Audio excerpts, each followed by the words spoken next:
I understand members wish to debate the report of the Local Government and Environment Committee on the non-departmental appropriations for vote climate change.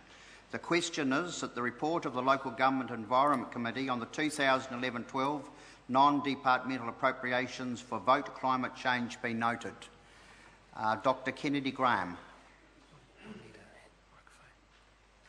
I think the member will need...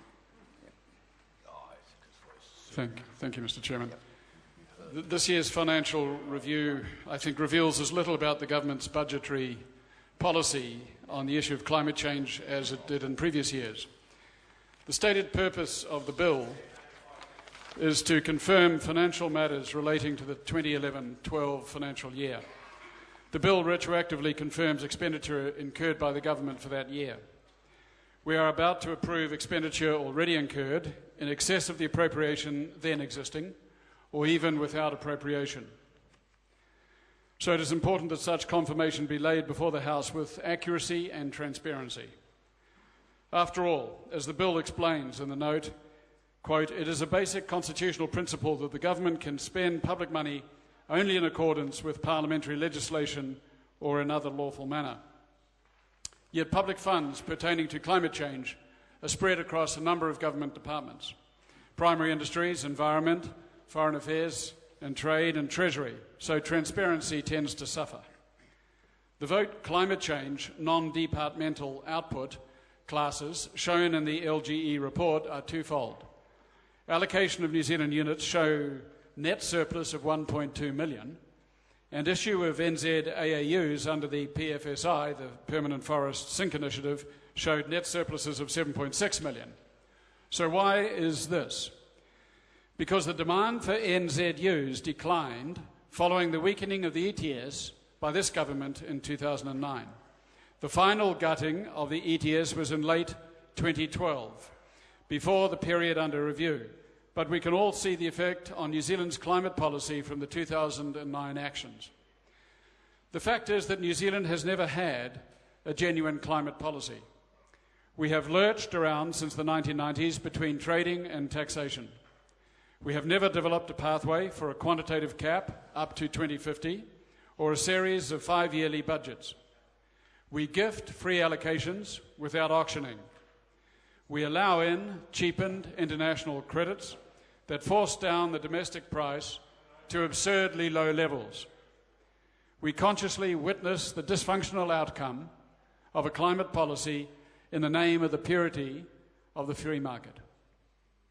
Yet we drop that ideological purity when it suits us, such as imposing a price cap and choosing sectors and corporations for special favourable treatment, except forestry, which has been left twisting in the wind. Meanwhile, the scientific findings on climate change, plus the continuing growth in global emissions, make it clear we are moving from a dangerous to a cataclysmic future, as the World Bank puts it, on current emission trends. It is not just Australia or Russia or Pakistan with their fires and their floods. It is not only the Philippines, Samoa, and the United States with their hurricanes. Climate change has hit New Zealand. We have extreme drought now. The New Zealand drought, like any other extreme event, is part of a pattern of weather events consistent with climate change. Yet this government displays an endearing political reticence over use of the term climate change. The acting Prime Minister in the House this afternoon spoke airily of long-term change in weather patterns. Won't pay to frighten the voters. He speaks as if we are confronting a natural phenomenon, and the change will be over a long term, so New Zealanders, not least the farmers, will be able to adapt. This is consistent with its refusal to adjust New Zealand's ETS settings to the level required for behavioural change. That is why the financial review of 2011-12 reveals a drop in activity pertaining to the issuance of NZUs.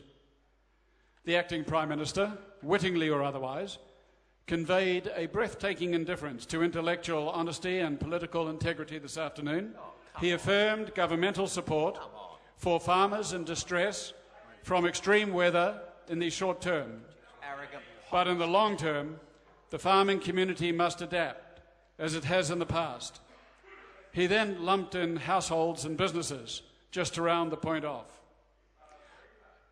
In this, he refuses to acknowledge that the changes in weather occurring around us are unprecedented in scale, and that the occurrence of climate change is, to cite the scientists, incontrovertible.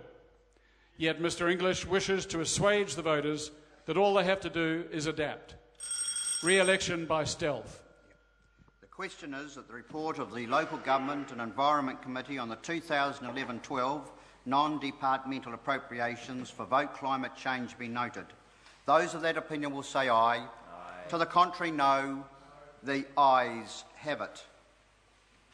Members, I understand the next financial review members wish to debate